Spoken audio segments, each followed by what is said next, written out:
Hi friends, welcome to ஓஹோ சமையல். இன்றைக்கி நம்ம ரொம்ப ஹெல்த்தியான காலிஃப்ளவர் கறி தோசை தாங்க செய்ய போகிறோம். இப்போ இந்த ரெசிபி எப்படி செய்யலான்னு பார்க்குறதுக்கு முன்னாடி நீங்கள் இது வரைக்கும் இந்த சேனல் சப்ஸ்கிரைப் பண்ணலாம், மறக்காமல் சப்ஸ்கிரைப் பண்ணிக்கோங்க. இப்போ இந்த தோசை ரெசிபி செய்கிறதுக்காக நான் ஒரு சின்ன காலிஃப்ளவர் இந்த மாதிரி பொடி பொடியாக கட் பண்ணி எடுத்து வச்சுருக்கேன். இப்போது காலிஃப்ளவர் மசாலா ரெடி பண்ணணும். அதுக்காக ஒரு வாணலியில் கொஞ்சமாக எண்ணெய் சேர்த்துருக்கேன். அடுத்ததாக பொடியாக கட் பண்ணி வச்சுருக்கிற பெரிய வெங்காயம் 2 சேர்த்துருக்கேன். இது கொஞ்சம் கலர் மாறுற வரைக்கும் நல்லா வதக்கி விட்டுக்கலாம்.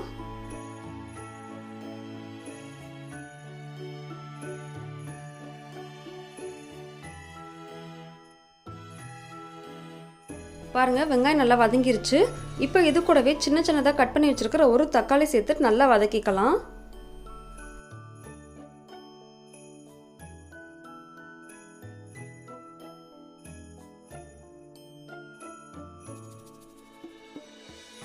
இப்போ வெங்காயம் தக்காளி வதங்கிருச்சு. அடுத்ததாக தேவையான மசாலா சேர்த்துக்கலாம்.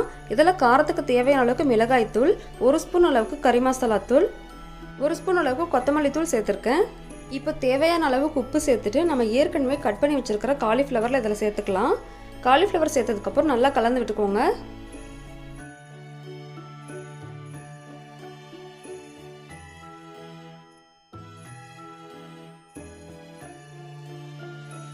இப்போ காலிஃப்ளவர் நல்லா வதக்கியாச்சு. இப்போ வேகிறதுக்கு தேவையான அளவுக்கு கொஞ்சமாக தண்ணி சேர்த்து நல்லா கலந்து விட்டுக்கோங்க. மீடியம் ஃப்ளேமில் வச்சுட்டு குக் பண்ணிக்கலாம்.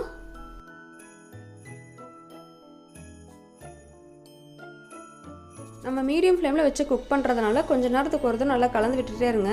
இது இன்னும் கொஞ்சம் வேகணும், இன்னும் கொஞ்சம் நேரம் வேக வச்சுக்கலாம். கொஞ்ச நேரம் வந்ததுக்கப்புறம் நமக்கு தேவையான காலிஃப்ளவர் மசாலா ரெடி ஆகிடுச்சு. இப்போது கல் சூடானதுக்கப்புறம் நம்ம தோசை ஊற்றிக்கலாம். இதுக்கு மேலே நம்ம ஏற்கனவே ரெடி பண்ணி வச்சுருக்கிற காலிஃப்ளவர் மசாலாவை சேர்த்துக்கலாம்.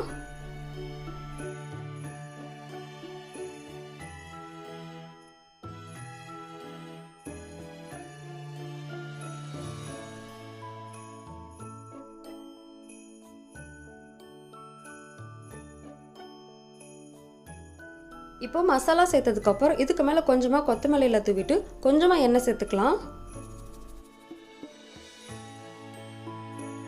இப்போ இது கொஞ்ச நேரம் வந்ததுக்கப்புறம் 2 பக்கமும் சேர்த்து நல்லா திருப்பி போட்டு வேக வச்சு எடுத்தோம் அப்படின்னா அருமையான டேஸ்டியான ரொம்ப ஹெல்த்தியான காலிஃப்ளவர் கறி தோசை ரொம்ப சிம்பிளாக ரெடி ஆகிடும். இந்த ரெசிபி நீங்களும் உங்கள் வீட்டில் ட்ரை பண்ணி பாருங்கள். உங்களுக்கு இந்த வீடியோ பிடிச்சிருந்தது அப்படின்னா நீங்கள் இது வரைக்கும் இந்த சேனலை சப்ஸ்கிரைப் பண்ணலாம், மறக்காமல் சப்ஸ்கிரைப் பண்ணிக்கோங்க. அண்ட் லைக் பண்ணுங்கள், ஷேர் பண்ணுங்கள்.